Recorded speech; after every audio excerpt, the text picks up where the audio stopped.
네, 안녕하십니까. 곰실장의 친절한 부동산 16번째 시간입니다. 오늘의 이야기는 지난번 이야기에 이어서요. 문재인 정권의 부동산 정책 두 번째 시간을 진행하려고 합니다. 문재인 정권의 초기부터, 그러니까 작년 5월 이후부터죠. 그때부터 지금까지 발표됐던 부동산 대책들을 한번 정리해서 살펴볼까 합니다. 문재인 정권은 2017년 5월 시작된 이후로요. 약 1년 반 가량의 시간 동안 9번의 부동산 대책을 발표했습니다. 김현미 국토교통부 장관의 살 집 아니면 파시라, 그 발언이 잘 보여주듯이 집으로 돈 버는 투기꾼들에게 세금 대출 등의 다양한 규제를 끊임없이 꺼냈습니다. 그러다 보니까 지금은 이제 어느새 참여정부 시절의 그 규제들을 가져온 것들이 많았지만 오히려 그때보다 더욱 강력한 규제들로 무장된 문재인 정권, 그 정책들을 하나씩 살펴보도록 하겠습니다. 2017년 정책들을 볼까요? 6.19 부동산 대책이 있었습니다. 이제 부동산 대책이라는 것들이 발표한 날짜를 따서요, 앞에다가 6.19 뭐 이런 것처럼 이름을 붙이기로 합니다. 주요 내용은 주택시장의 선별적 맞춤형 대응 방안이라는 타이틀을 가지고 있습니다.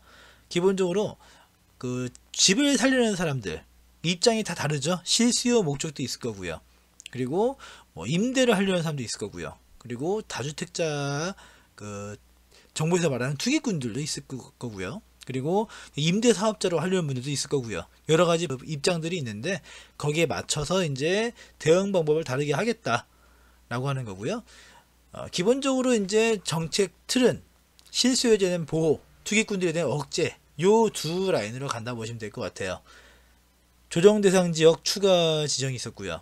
요 정부 들어서 조정 대상 지역을 기본으로 깔고요. 그 위에 투기 과열 지구를 깔고 그 제 위에다가 투기 지역을 깔아서 그야말로 이제 규제를 몇 겹으로 깔아버리는 그런 효과가 있었습니다.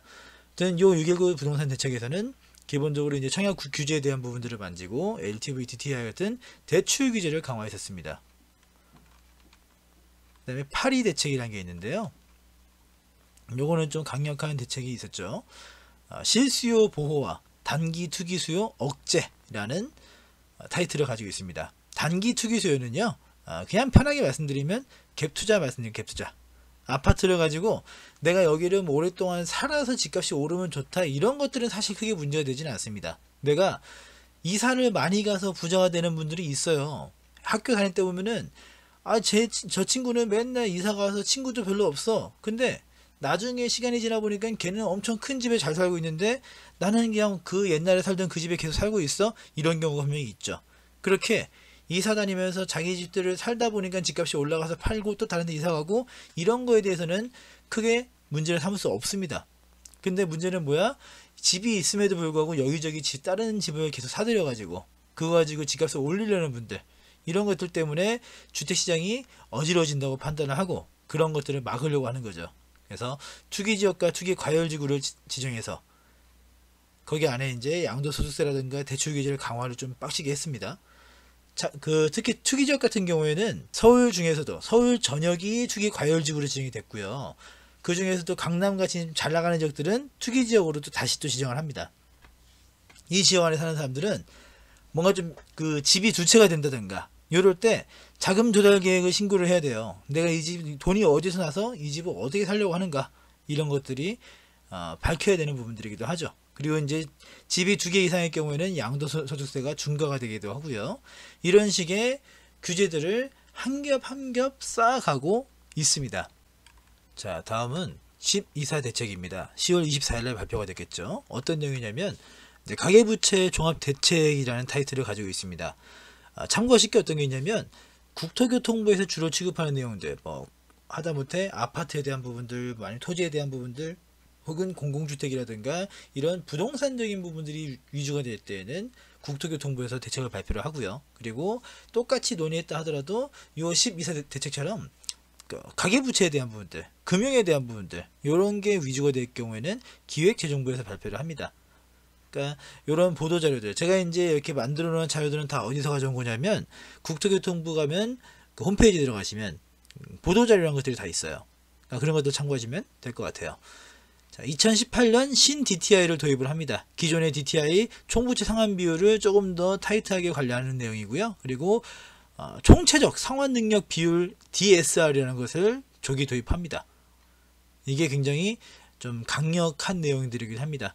이전까지 DTI라는 건요, 기본적으로 주택담보대출에 대한 것들을 거기에 대한 부채만 신경을 썼거든요. 근데 요 총체적 상환 능력 비율이라는 거는 주택담보대출 외에 신용대출이라든가 여러가지 대출을 다 포함해서 계산하는 거기 때문에 대출 승인 내용이 훨씬 더 작아질 수밖에 없죠. 그리고 가계부채 증가율 관리라든가 임대업자의 규제를 강화한다든가 여러가지 부분들이 있고, 그냥 거기서 끝나는 건 아니고요. 부실가구 및 생계형 자영업자 등 취약차주 맞춤형 지원 등 여러가지 대책들을 세우게 됩니다. 사실 지금 대한민국이 가계부채에 대한 부분들이 굉장히 문제가 되고 있습니다. 전체 가계부채만요 1500조에 달하서 1500조, 절대로 작은 금액은 아니죠. 거기다가 이제 미국에서 금리를 올리고 있는 상황이기 때문에 우리도 같이 금리를 올려가야 되는 상황이에요. 그러면 지금 이 어마어마한 대출 1500조에 달하는 가계부채가 금리가 올라갈 경우 도대체 얼마만한 위기가 찾아올 수 있을까? 이거에 대한 것들은 사실 이미 오래전부터 문제가 되어왔던 부분이지만 이제 와서야 이렇게 진행하니까 당연히 요건 여기서 다 먹는 거겠죠. 자, 다음 11.29 대책입니다. 사회통합형 주거사다리 구축을 위한 주거복지 로드맵이라는 타이틀을 가지고 있습니다. 어렵죠? 길죠? 청년, 신혼부부, 고령자, 그리고 저소득, 이런 4개의 타이틀을 가지고 청년에게 맞는, 신혼부부에게 맞는, 고령자에게 맞는, 저소득에게 맞는 생애 주기, 살아가는 주기에 맞게끔, 계층별에 맞게끔 주거 지원을 한다는 얘기입니다. 이게 사실은 진보 정권의 어떻게 보면은 시그니처가 될 수 있겠죠. 이게 더 잘 사는 사람에게 더 좋은 집 제공하는 게 아니라 그야말로 인간다운 삶은 살 수 있게 해주자라는 부분이 기본적인 방향입니다. 향후 5년간 공적 지원주택을 100만 호를 공급 계획을 수립했었고요. 공적 지원주택이요, 지금 이제 슬슬 얘기가 본격적으로 구체화되고 있지만 요 월세 같은 것들이 굉장히 싸요. 공공임대주택 같은 경우는 월세가 10만원대 전후인 경우가 대부분이기 때문에 일반적으로 우리가 접할 수 있는 원룸이라든가 이런 것들에 비해서도 훨씬 더 저렴하게 살 수 있죠. 계층별 공적 주택 공급 계획 위주로 발표가 됐고요. 거기에다가 이제 금융지원 대책 등을 발표를 했었습니다. 자, 요 왼쪽에 보이시는 게 이제 2017년 10월 24일 날 가계부채 종합대책. 오른쪽 보시면 아까 이제 11월 달에 발표됐었던 주거복지 로드맵 나온 내용들의 일부를 캡처한 겁니다. 청년층과 신혼부부, 고령가구, 저소득, 취약계층, 여기에 맞춰서 공적 주택을 지원을 하겠다라는 내용들이 담겨 있는 거니까요. 참고하시면 될 것 같습니다. 다음은 2017년 마지막 대책입니다. 12.13 대책이라고 해서요, 임대주택 등록 활성화 방안을 발표를 했죠. 양도세와 종부세 등 세제 혜택을 통한 임대주택 등록 활성화. 이게 어떤 내용이냐면 임대사업자, 임대주택을 등록할 경우에 그러면 그 집에 대해서는 양도세나 종부세에 대한 것들을 중과하지 않고 종부세는 아예 그냥 배제를 하는 그런 굉장한 세제 혜택이 있었습니다. 요게 뭐가 문제가 되고 있어요? 이거를 지금 지난 9.13 대책 때 줄여버렸습니다. 전세금 반환 보증 활성화 및 임차인 권리보호 강화, 그리고 임대차 시장 정보 인프라 구축, 이런 것들이 이제 임대주택 등록 활성화 방안 대책안에 포함된 내용이기도 합니다. 2017년 6월부터요 5건의 정책 발표가 있었고요. 투기지역, 투기과열지구, 조정 대상 지역의 신규 지정, 대출 규제를 통한 가계부채 관리, 공공주택의 공급 등 문재인 정권의 전체적인 부동산 정책의 방향이 수립됐다고 보셔도 무방해요. 아까 잠깐 말씀드렸던 것처럼 주거복지 로드맵, 이게 진보 정권의 가장 강력한 특색이겠죠. 성장보다는 분배에 더 집중하고 있는 그런 진보 정권. 거기에 맞게끔 이제 하나는 아까 얘기했던 것처럼 실수요자에 대한 보호, 그리고 취약계층에 대한 지원, 그리고 투기꾼들에 대한 견제, 방해, 이런 것들이 2017년 동안 나왔던 정책들의 요약입니다. 그리고 2018년부터 나오는 정책들은 이 앞서 발표했던 것들의 강화 버전, 뭐 그렇게 보셔도 무방하겠죠.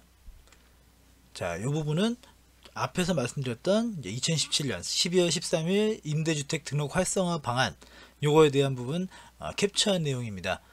사실 제일 중요한 내용은 임대주택을 등록할 경우 종부세라든가 양도세에 대한 세제 혜택을 주겠다, 이런 부분이 가장 핵심인데, 요거는 이제 그 중요한 내용은 안 빠져 있죠. 자, 이제 2018년으로 넘어가겠습니다. 2018년 7.4 대책으로 시작을 하는데요. 행복한 신혼부부 청년 주거지원 방안, 요걸 타이틀로 가지고 있습니다.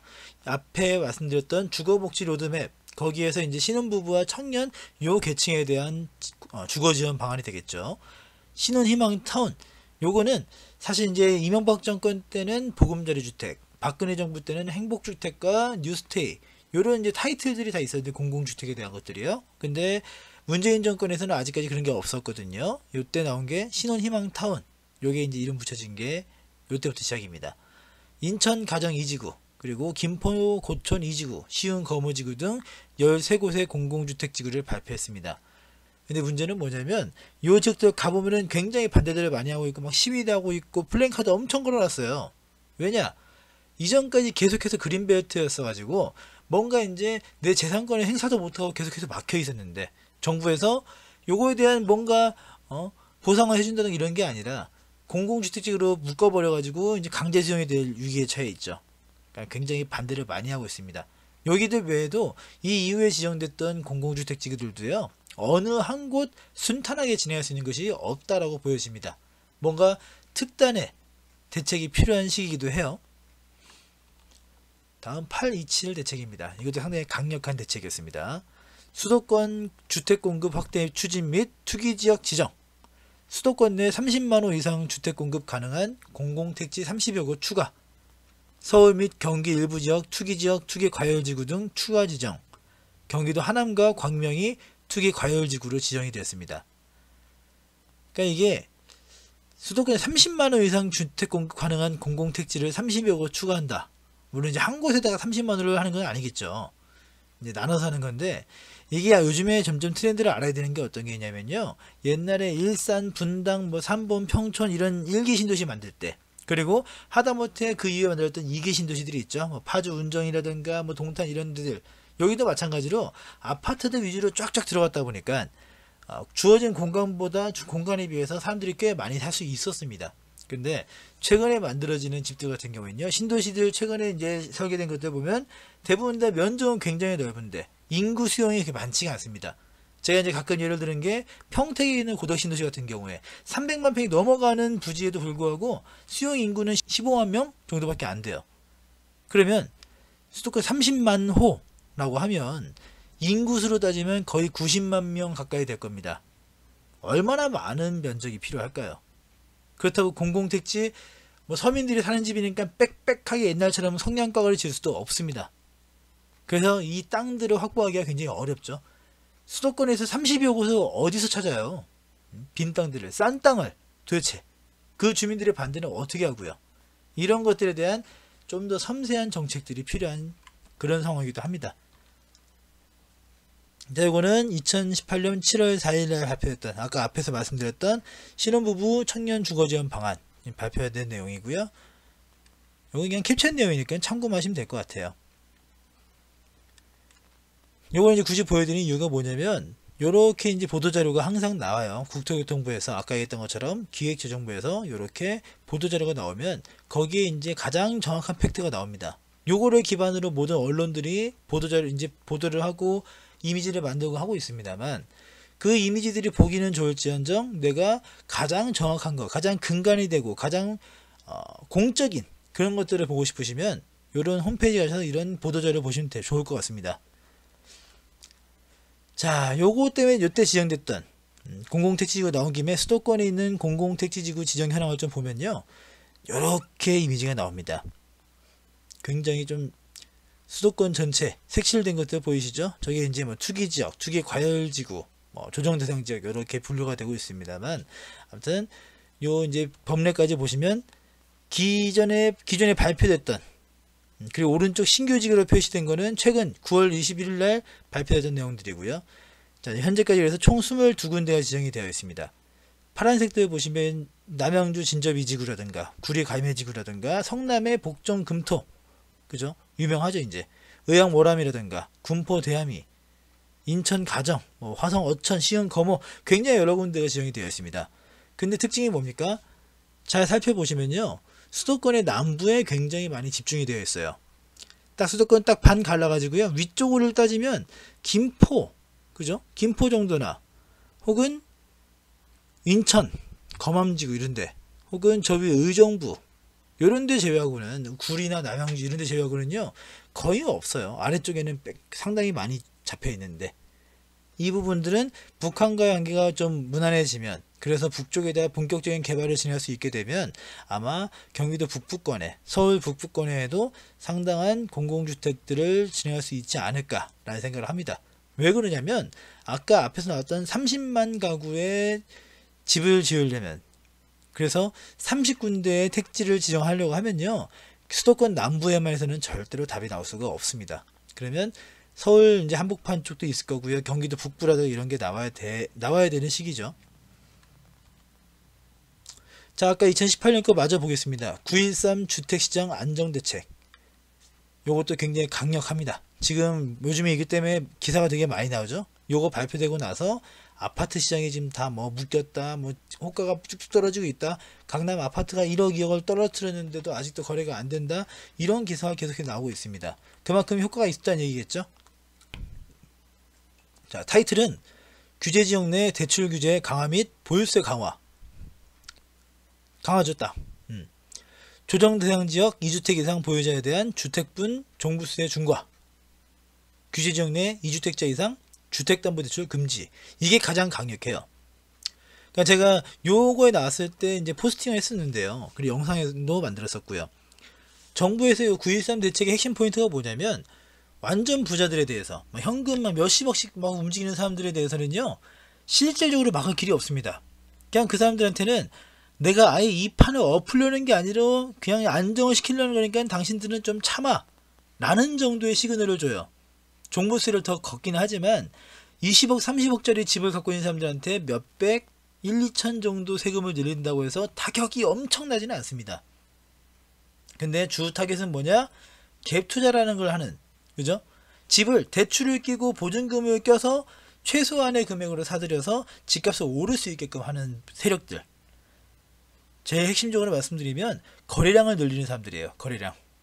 기본적으로 현재 수도권이든 서울이든 간에 집값이 이렇게 많이 오를 이유가 없습니다. 그죠? 현 정부 들어서기 전에 사실은 박근혜 정부 때, 이명박 정권 때 온갖 규제를 다 풀어줬음에도 불구하고 주택시장이 그렇게 잘 살지는 않았어요. 그렇게 막 3년, 5년, 6년, 7년 동안 계속해서 규제를 풀어주고 나니까 2015년 정도부터 조금 경기가 살아났고요. 그러면서 살아난 거를 박근혜 정부 때 최경환 그 양반이 기본 나와서 금리를 굉장히 낮추고 대출 지원을 굉장히 많이 해주고 하다 보니까 다들 그냥 남의 돈으로 돈 버는 재미에 빠져서 갭 투자에 대학생도 뛰어들고 애 엄마도 뛰어들고 난리가 났었죠. 그러니까 그 결과가 지금에 왔기 때문에, 그러면 요 거래량을 줄이면 현재 공급량이 수요보다 많은 이 시점에 굳이 집값이 이렇게 오를 이유가 없을 것이다. 강남 이런 데는 어쩔 수 없고요. 거기는 애초에 그런 적이니까 어쩔 수 없습니다. 근데 시장을 교란시키는 세력이라고 감히 지칭할 수 있겠습니다. 그 대출을 끼고 투기를 하는 세력들을 아예 막으려는 게 9.13 주택시장이었고요. 그래서 규제지역 내 서울 안에는 무조건이죠, 무조건. 거기 안에서 2주택자 이상이 새로 이제 집을 살려고 주택담보대출을 알아보면 아예 안 나옵니다. 아예. 그리고 아까 2017년 12월 13일에 나왔던, 딱 9개월 전에 나왔던, 그죠? 그때 임대사업자 그 혜택, 활성화 혜택에서 나왔던 그 혜택들이 요 그 규제지역 내에서는 신규 주택분에 대해서는 혜택이 안 돼요. 적용이 안 돼. 요것 때문에 좀 말도 많고 탈도 많았었습니다.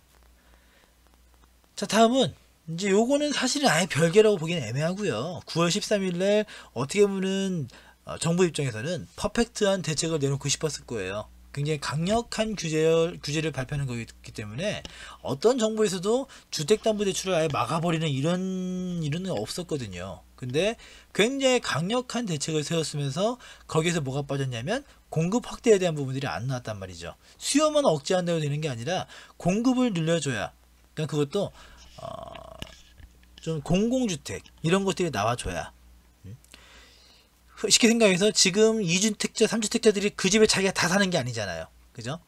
내 몸은 하는데 집을 3개 샀다고 해서 내가 세 군데 다 사는 게 아닙니다. 나머지 2군데는 월세를 주고 전세를 주더란 말이죠.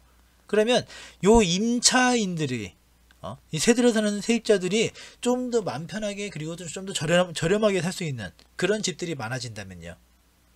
그죠? 그러면 일단 그 투기 억제를 해서 다주택자들이 집을 사기 어렵게 만드는 게 기본이고요. 이거는 임시책. 그리고 공급 확대, 공공주택의 공급 확대를 통해서 이 세입자들이 좀 더 마음 편하게 살 수 있는 곳으로 빼주는 거예요. 그러면 다주택자들은 집을 여러 개 사도 월세를 받고 전세를 받기가 어렵죠. 받는다 하더라도 정부의 공공주택이란 경쟁을 해야 됩니다. 월세가 공공주택은 10만원 전후라니까. 그러면 이거 가지고 어떻게 승부가 되겠어요. 옛날에 이명박 정권 때 보금자리 주택을 아예 분양을 해버렸을 때, 강남 같은 경우에는 평당 3천만원 4천만원 하던 지역에 거기다 보금자리 주택 강남 걸 꺼내면서 분양가를 1,000만원대로 분양했단 말이에요. 사람들이 당연히 보금자리 주택에 열광할 수밖에 없었고, 그 인근의 인간 아파트들도 시세가 떨어질 수밖에 없었습니다. 그러니까 그런 것처럼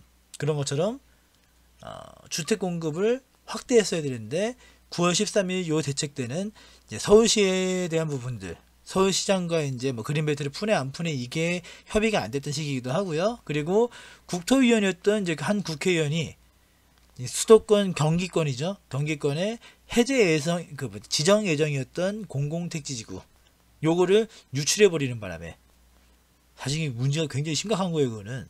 근데 그냥 유야무야 스르륵 넘어가긴 했죠. 아무튼 그때 유출된 내용들을 수습하고 조정하는 것 때문에 주택 공급 확대 대책은 없었습니다. 그 일주일 뒤에 부랴부랴 수습한다는 느낌으로 추가 대책이 발표된 거죠. 자, 그 내용을 보면 수도권 주택 공급 확대 방안이라는 타이틀을 가지고 있습니다. 수도권 내 신규 공공택지 8곳을 발표를 하고요. 이 중에는 이제 그 이전에 유출됐었던 그 공공택지 중에 안산에 2군데, 그리고 뭐 과천에 1군데 이런 건 다 빠졌어요. 대신에 서울이 포함됐고 인천이 포함됐죠. 아마 안산 사시거나 이제 과천 사시던 분들은 그 국회의원을 원망할 수도 있고 감사할 수도 있을 겁니다. 사실 지금처럼 뭐 시흥이나 의왕이나 여기저기서 죄다 반대하고 있는 상황에서는 오히려 안산이나 과천 쪽에서는 고마웠을지도 모르겠네요. 자, 그리고 향후 신도시급 택지 개발 계획 등을 발표했습니다. 어떤 정도의 내용이냐면 나중에 100만 평 이상의 신도시를 한 3곳, 4곳, 5군데 정도를 만들겠다. 100만 평이면 대단하죠, 진짜. 3번 신도시, 1기 신도시 중에 가장 작다고 하는 3번 신도시가 한 120만 평쯤 돼요. 그러면 고만한 신도시를 앞으로 서너 군데를 더 만들겠다는 얘기입니다. 그 파급력은 당연히 클 수밖에 없죠. 그리고 이제 일반 그 공공주택을 확대하는 것도 하나의 방법이고요. 그리고 도심 내 주택 공급 기반을 마련하는 것도 얘기를 했습니다. 그러니까 뭐 역세권에 대해서 층수를 높여서 그 높여진 층수에다가 공공주택을 만든다든가 하는 식의 도심 내 규제 완화 이런 것들이 진행이 됐죠. 근데 사실 역세권에다가 뭐 짓는 사람들이 거기다가 뭐 공공임대주택 더 짓고 이런 거에 대해서 크게 뭐 달가워할 것 같지는 않습니다. 근데 어쨌든 그렇게 진행을 한다고 하니까, 요거는 이제 아까 이전까지 보셨던 것처럼 이제 캡처한 내용입니다. 주택시장 안정대책. 아마 국토교통부에서 얼마나 여기다가 심혈을 기울이고 나름 승부를 걸었을지 진정이 가고도 남습니다. 요거 외에 이제 사실은 정부에서 할 수 있는 게 그렇게 많지는 않아요. 어디 뭐 종부세를 더 빡시게 한다든가, 아니면 그 외에 재산세 자체를 비율을 올린다든가 하는 그 보유세에 대한 강력한 뭔가가 있겠지만, 그거는 사실은 그 피드백이 굉장히 크기 때문에, 반발이 크기 때문에 함부로 건들 수는 없습니다. 지금도요, 인터넷 기사 같은 거 보면 작년 냈던 재산세보다 올해 뭐 한 2배를 더 냈는데 3배를 더 냈다 이런 사람들이 막 있어요. 그 계산이 어떻게 나오는지 모르겠습니다만 아무튼 자, 그리고 그 다음 9월 21일에 발표된 수도권 주택공급 확대 방안에 대한 부분들입니다. 수도권 공공택지를 확보를 하고요. 그리고 신혼희망타운을 조기 공급하고 도심 내 주택 공급을 확대하는 이런 식의 정책들이 진행이 되죠. 요거는 이제 현 정부에서 그 대부분 규제는요, 뭐부터 이해되냐면 투기지역과 투기과열지구를 먼저 이해를 하셔야 돼요. 대부분 다 뭐 다주택자에 대한 불이익이라든가 뭐 그죠? 그리고 고가주택을 사는 사람들에 대한 불이익이라든가 이런 것들은 요 규제지역 안쪽에 거의 다 집중이 되어 있습니다.